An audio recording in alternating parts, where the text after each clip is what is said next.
Welcome once again to Be the One podcast here at Brookstone School. And this week had been homecoming week, and we are thrilled to have a lot of alumni descending on our campus tonight for the football game and tomorrow night for various reunion gatherings. And this is the 45th reunion for the class of 1979, and we are thrilled to have Derrill Rice with us, class of 1979, who has moved away and has spent his time, his career and his life in North Carolina, and has come back this weekend to celebrate with his classmates and a few others as well, I understand. Absolutely. So welcome, and we're so glad to have you, Derrill, and just tell us what Brookstone meant to you. Talk about your experience at Brookstone and everything you'd like to share with us. Well, certainly. Well, first, thank you for the invitation. It's always a privilege and a pleasure to have any reason to come back to this campus. It just brings back so many memories that are absolutely awesome. That's great. Sometimes when you are experiencing an amazing journey and you're right in the middle of it, you don't realize how special it is until sometimes years later when you reflect back on your times. And I found that to be the case with me. This was an amazing experience. I was the first of Brookstone Honor Scholars. Oh, wow. Started back in 1974, 73, some time frame back then. And I lived on the south side of town near Fort Benning, so I felt a little bit out of place. Sure. But I embraced the Brookstone culture. It is a very inviting organization. There's something for everybody between academics, sports, arts, and more. So I had an experience that left me with two-term student body president, valedictorian. I was a captain of the defense for the football team. I was a Tom Black Award recipient and made lifetime friends. So the word special really doesn't do enough to describe the school. Amazing. So I'm still learning my way around Columbus. So when you say South Columbus, less affluent area. Mm-hmm. And how did you even know about Brookstone as a kid? I'll have to give my mother credit. I did not know about Brookstone, and I was destined to go to a South Columbus high school and junior high school, and she got me into the testing program for here. And I really didn't appreciate what she had done until I realized what I had the opportunity to experience. Yeah, and so coming here, you came in what grade?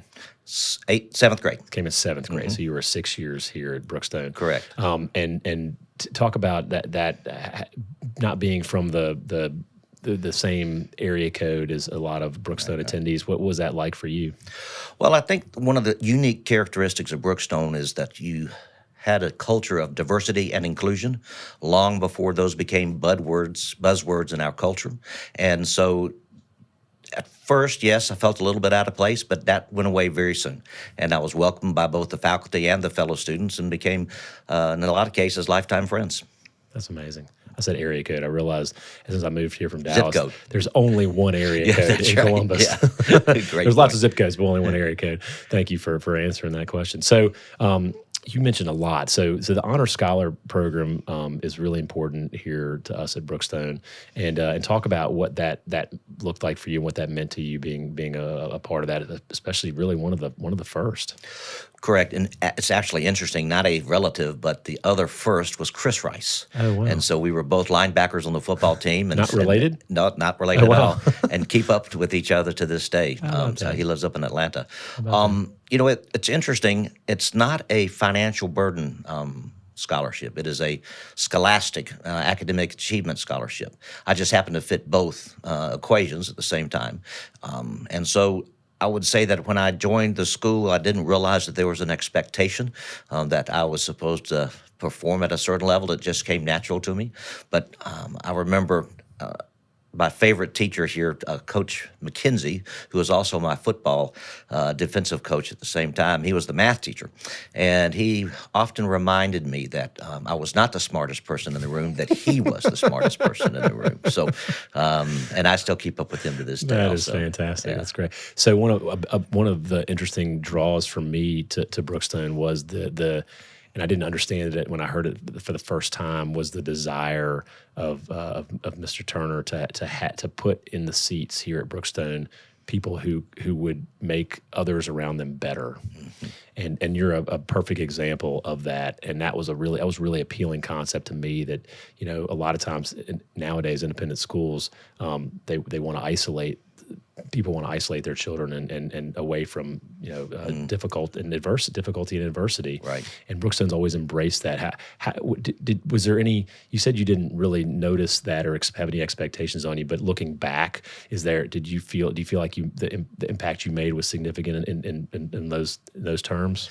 I think it helped mold my attitudes into the future unknowingly, because I was around a diverse group of people, different walks of life and different races, and we just were all members of the same class, and it really never was an issue. And then as I moved into the more aggressive world of work, so to speak, and I faced more types of diversity, it was always just a matter of getting the job done rather than where you came from or what your background was. Yeah, that's great. Okay, let's move on from Brookstone. Sure. So you graduated in 1979. Where'd you go from there? Well, I was able to secure a scholastic scholarship and a financial aid package with Presbyterian College in South Carolina. Yep. So I went to there for school for 4 very active years. I worked about 30 hours a week during school to help fund the balance of the education. Yeah. I graduated with honors. I had dual majors, mathematics and business administration, summa cum laude, and I had several leadership roles in fraternity and some other student government positions in the school. And then from there, I took a job with Milliken and Company, a textile company, very well known here in the South. Yeah. And they had a program that they would sponsor your graduate work at night school. Oh, wow. So that was a big draw. So I did that. I got a graduate degree from Clemson University. Oh, nice. And worked my way up in operations from a swinging shift manager to a department manager, superintendent, customer service manager, pursuit of excellence director, and plant manager before I moved into the business side. I spent a couple of roles, senior level positions with different companies and different industries. Probably the largest one was aerospace and defense with TE Connectivity. It was a $1.2 billion business with 26 operating locations around the world and 7,000 employees. Wow. We lived in Shanghai, China for 5 years. When was that? That was from 2009 to 2014. That must have been interesting. It was a fabulous experience. My son did his high school in the Shanghai American School. No way. So it was quite an adventure. And he was definitely in the minority. He was the only Caucasian on the baseball team, as an example. How about that? And got to travel to different cities on sports and music. And it was a great experience for the whole family. Yeah, I bet. But we've always called Elk in our home. Our kids were born there and grew up, and we've always come back. Today, I lead a $300 million industrial manufacturing company with about 5 plants in the U.S., 2 in Germany, and 2 in China. Wow. And we make thermal heat transfer systems for industrial applications. How about that? That sounds really complicated to me. Nah, it's just getting the job done. I mean, I'm a big believer in servant leadership and power of empowerment. I've actually written a book on servant leadership. Oh, wow. And so it's fundamental. Doesn't really matter what you're leading. That's a real core in terms of what I value in terms of being a leader for a company. Yeah. So, gosh, I have all that you've said. I have so many questions about. But so you have a son. Do you have other children besides? I have 2 children, 2 young adults. My daughter, she's 33, and she just opened her own hospitality strategy business based out of Denver. And my son is 30, turns 30 in a couple of weeks or a couple of months, and he lives in Seattle. Just got married, and he's a engineering manager for Boeing. How about that? They flew far from the nest. Yes, they did. Well, that's unfortunately that is the negative aspect of having a very traveled lifestyle as you grew up, and so they had big aspirations. That's right. So, but your son went to Shanghai American, which would be considered an independent school, right? It's a very similar school to, if I understand it correctly. Correct. They are part of the 90,000 schools that are part of the U.S. system. Right. Mm-hmm. So was that seeing him progress through a school like that? Was that reminiscent at all of your Brookstone experience? Actually, that is a great point, because his junior high in North Carolina, I never saw him bring homework home. It was easy for him. And there he had to work every night. He was with Japanese, Koreans, Hong Kong Chinese, and the work ethic was tremendous, and the expectations were high, and so he had to work, and it was a great foundation for him. He says if he was sitting here, he would tell you that it was the best experience he could have ever had. Amazing. And where did your kids go to college and after their So he went to Lehigh University, where he got a undergraduate in mechanical engineering and then got a scholarship to get a graduate degree in mechanical engineering. And then my daughter went to NYU. Wow, impressive. Yeah, they Impressive. You must both be went so to proud. schools. Yes, very much so. That's awesome. Well, I think the key to my success was marrying a wonderful woman. My Always wife, is, Dale. yeah, Always it is. is. Yeah, one of my wife. She's a great mother, a great educator, and she's kept me out of trouble. And we've been married for about 41 years. That's awesome. And I think you mentioned to me earlier, but just for our audience, you all met at Presbyterian. Oh, yes, that is correct. That's college. awesome. Yeah, we started dating in college and never dated anybody else. Fantastic. And she you said she was an educator? Correct. She's very passionate. So she got an undergraduate in education and then a graduate degree from Converse at night school, Great same school. time I did, and in early childhood development. And she taught children, then got a degree in Montessori teaching. Oh, wow. And so she's been teaching Montessori. And then in China, she actually volunteer taught at the Chinese Migrant Worker School, English. Then she helped start a Montessori school in our small town in North Carolina. She serves on the board, and she is now teaches teachers in the program in Wisconsin and a program in North Carolina. Fabulous. So when you talk about Brookstone with her, how's that conversation go? Is she get as excited about it as you do? Well, it's hard to get as excited as I do when you live it, but she appreciates it and she understands the value of a good education for sure. And I'm assuming she's been here before. And Correct. Okay. Yep. Good. And she'll be here this weekend with me also. Oh, that's Yeah. awesome. That's fantastic. When you come back, do you still have family here? No, not any longer. My mother, most of my family here had passed away, and then when I moved up to North Carolina, I moved my mother and then my grandmother up also, so I could keep a closer eye on them. Sure, let's say. Yeah. absolutely. So what are your favorite places, favorite things to do when you come back to Columbus? Well, come here.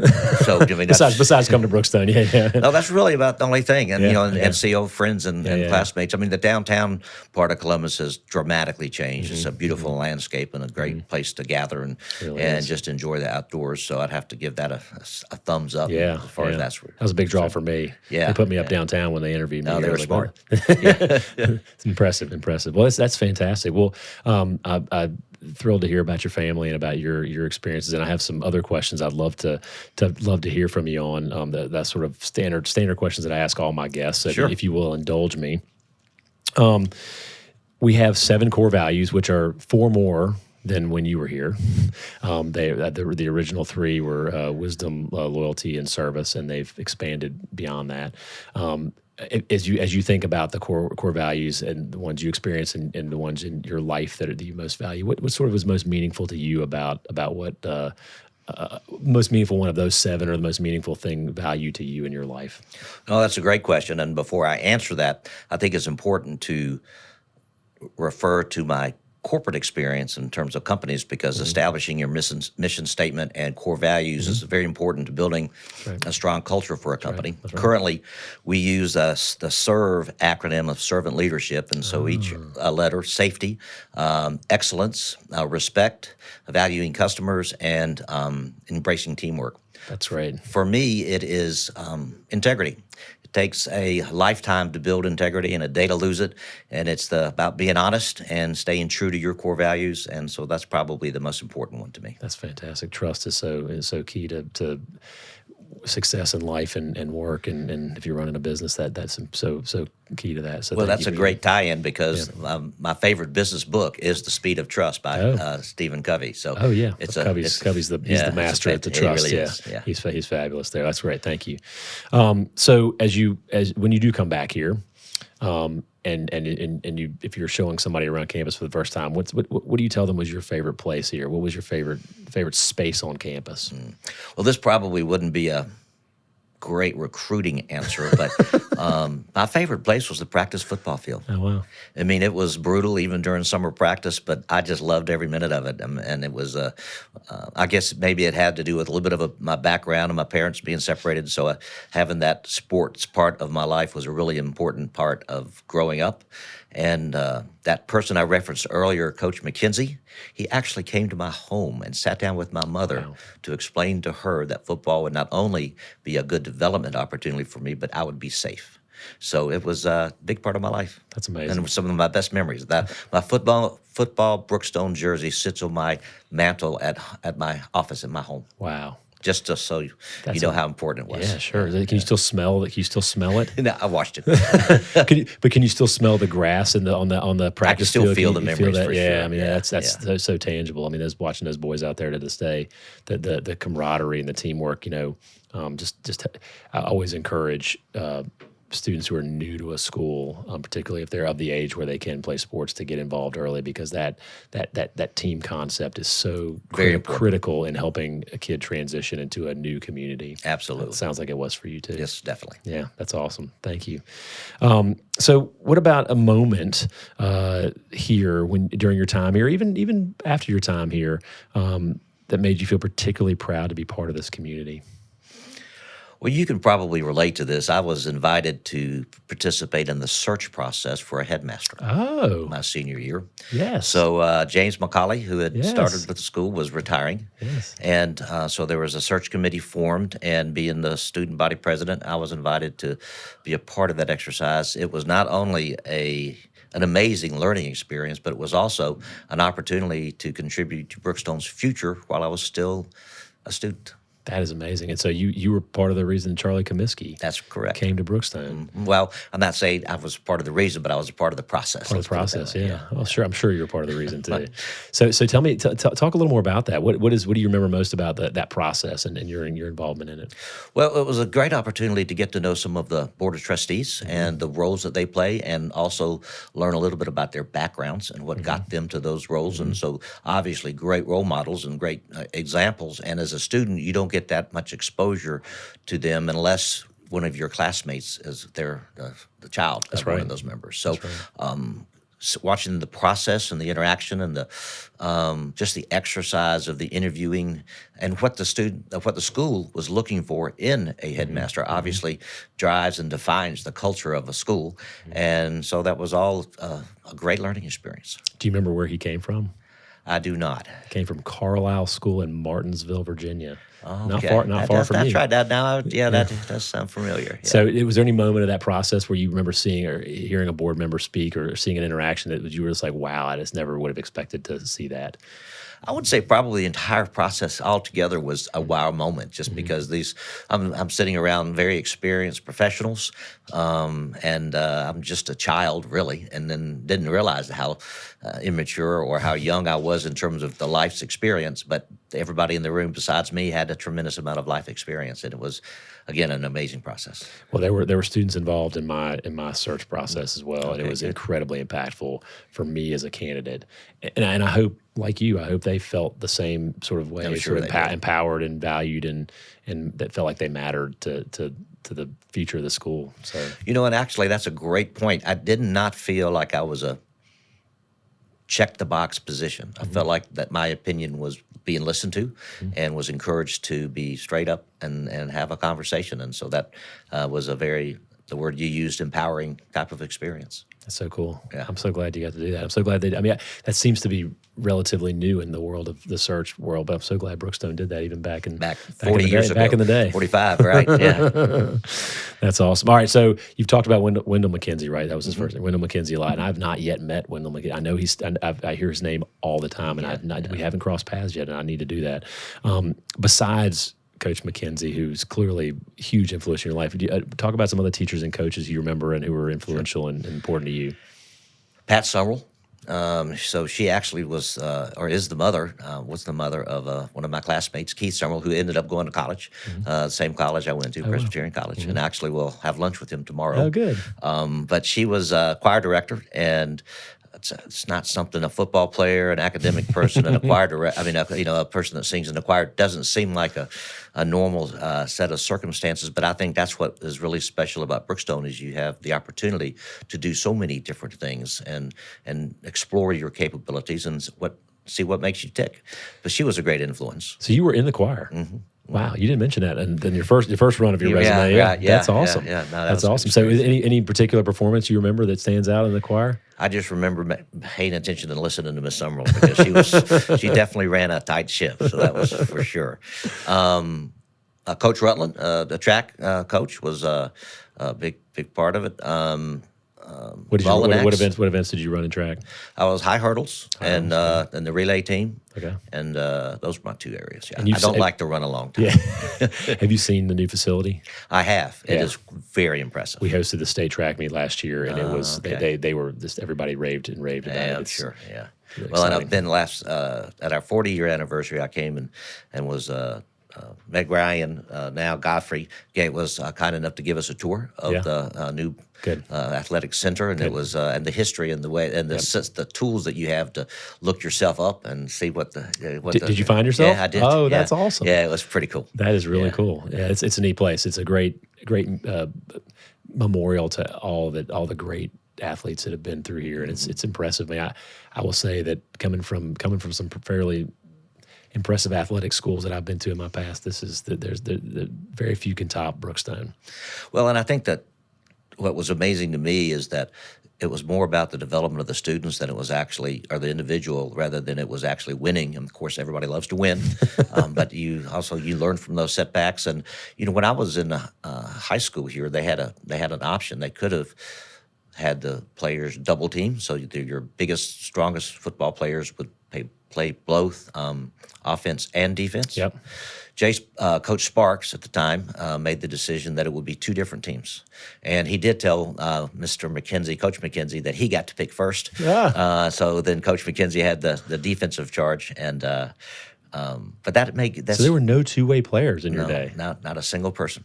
I mean, were the numbers that good that you could do that? I mean, were you all have so many enough Well, people on the the team? class to do it? ahead of me, that was John Martin, Alan Bone. Yeah. I think we only lost one game that year. Wow. When they graduated, we had a good year, a winning year, but it wasn't quite as strong as then. But it was more about the first football game I saw live and in person, I started in.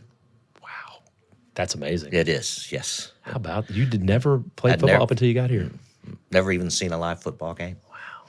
So it was an amazing experience. How about Yeah, that? Are you planning on going to the game tonight? Absolutely. Good, Yeah, good. Well, you will see a lot of two-way players. Okay. I don't think we have the option to do that anymore. I don't think we have the luxury, or maybe the luxury Yeah, is a better yeah. way to say that. You'll see a lot of guys playing two ways, which, our numbers are great, but we still do like to get the wins. Yeah, of course. That's good for recruiting. It is. Thinking back to all the traditions that Brookstone had in your day, what was your favorite tradition? Again, this probably won't be that positive for recruitment, but there was a tradition where the senior class would pull some type of prank on the other underclassmen sometime during the year. Okay.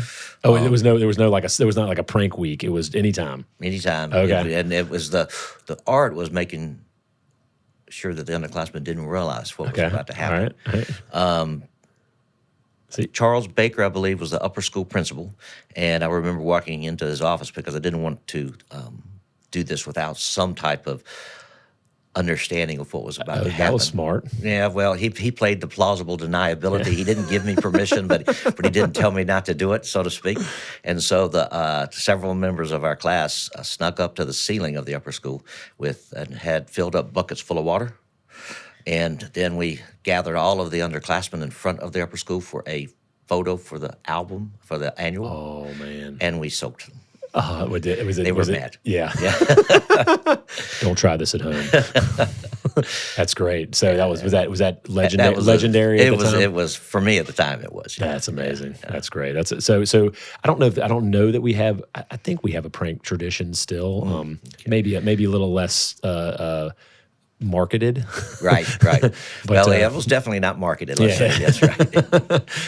But I think that does still happen, and I think they still get the administration's blessing before doing That's it. a smart move. Yeah. Exactly. Well, it's been a long time since you've been a student here, but you've kept up with the school over the years. What do you think is one thing that should never change about Brookstone? Well, one of the things that when I reflect on Brookstone was the true heartfelt passion that the faculty had for the kids and for their development and for their futures. And it was not just checking a box. I mean, you could tell that the teachers here wanted to be teachers, and they really it was I think as special for the teachers as it was for the students, because you have a high percent of the population that want to learn. And that's not always the case in every type of school in a large city. And so that keeping that passion would be one, and then the other would be that attitude toward diversity and inclusion, because I think that helps, as you mentioned earlier in our discussion, to create an environment that is different and teaches people how to deal with different situations. Yeah, that's great. I would say that both are still true. We have an incredibly strong faculty, and that is a huge differentiator for us still in Columbus. And I think we do. I mean, I think our diversity, the makeup of our student body is as diverse as it's ever been. All different, and I'm not talking about just racial diversity and every diversity you can imagine. So I'm really pleased with where we are. So thank you for saying that.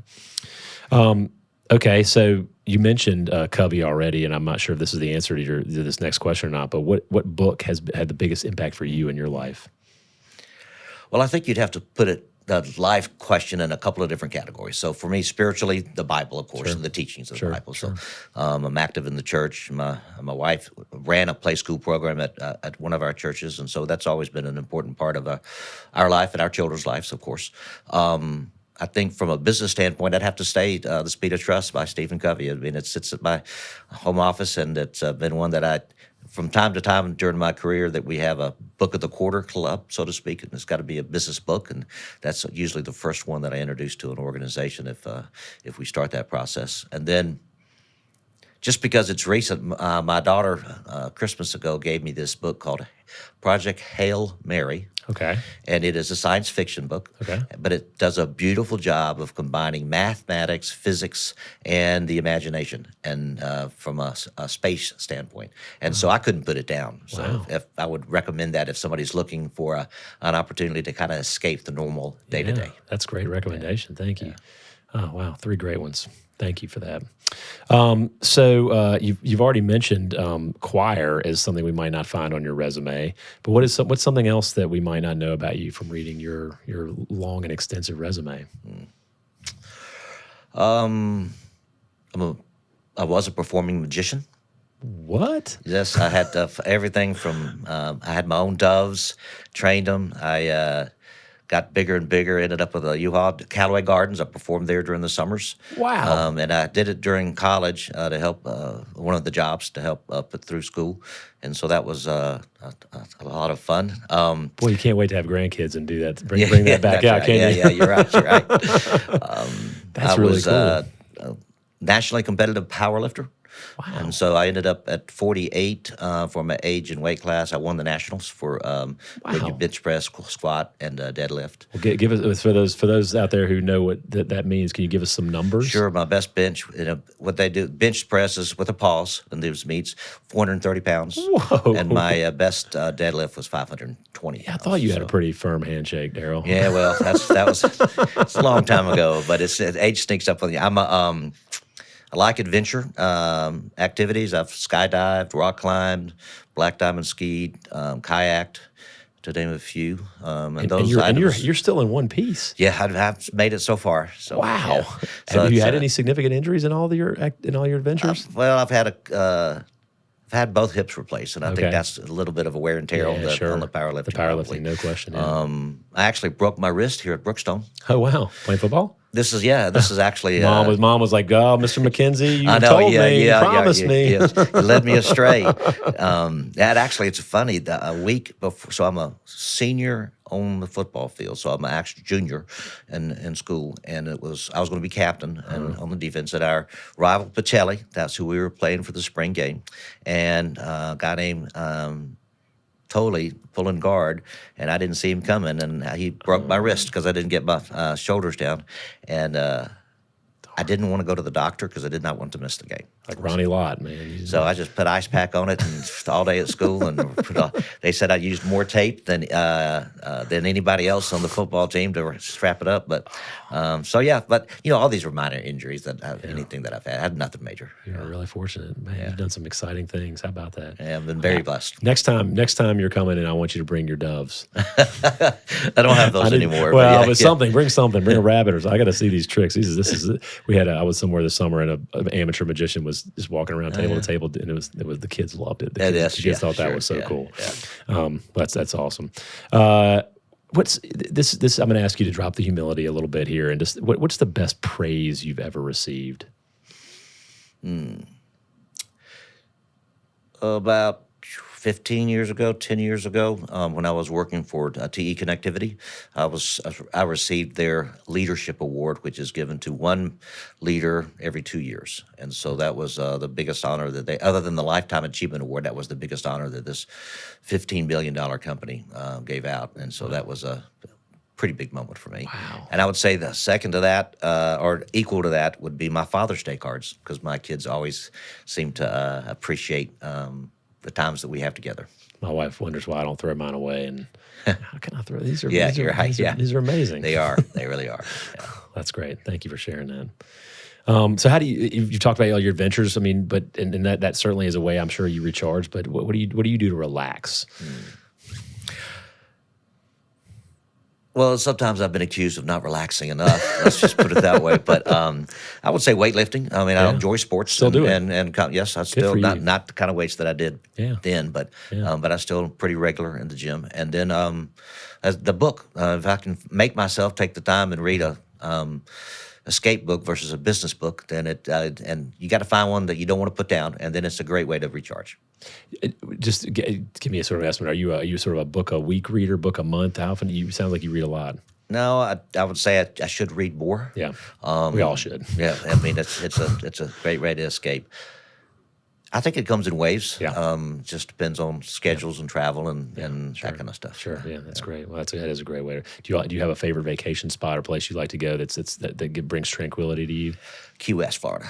Key West. I like deep sea fishing, and nice. It's a great place to do it. And I've got a lifetime friend that we meet there every couple of years and go out fishing together. Fantastic. What have you got any trophies that you've pulled in? Well, we usually fish for eating. So grouper, snapper, mutton, and we clean them all ourselves and freeze pack them right there at the event, and they'll last you 6 months, and you taste like you just caught them. Yeah, I bet. Yeah. That's awesome. Really cool. Thank you. So if you were to say, and this may be an unfair question to you as an alum, but what would your hopes and dreams be for Brookstone School, and what or goals would you as an alum, as a proud alum for us, what would you say you hope Brookstone will be in 10, 15, 20 years? That's an interesting question, and especially for an alumni who's doesn't live in town any longer and is not that close to the day-to-day workings of the organization. But I think my hope is that you don't lose your vision and your core, which is, I think we've touched on a lot of it, the diversity, the inclusion, and the faculty that really care about the students. And I think that it's not all about size. It's not the number of championships that you win. It's about the opportunities that you create and the foundations that you're building for years and years and years to come for future leaders of our world. Wow, thank you. That's a high bar. High bar. Yeah. But I feel like Brookstone can be there, and I feel like that we're in a really good place right now. But we always can get better. Sure. Well, Derrill, thank you so much. Well, it's been a real pleasure. Anything else you want to say? Anything that we did? Any questions I should have asked that I didn't? Yeah. Are we going to win tonight? You got a prediction? Of course we're going to win. It'll be a good game. Coach Gillespie says it'll be a good game, but I think if the Vegas odds would be in our favor. But excellent. But we're excited about tonight. Absolutely. Thanks so much for being with us. Thank you. Thank you all for listening and to another episode of Be the One. And we're thrilled to have Derrill in town and to be celebrating with his classmates at his 45th reunion. So enjoy the rest of your weekend here, and we'll look forward to seeing you soon. Thank you.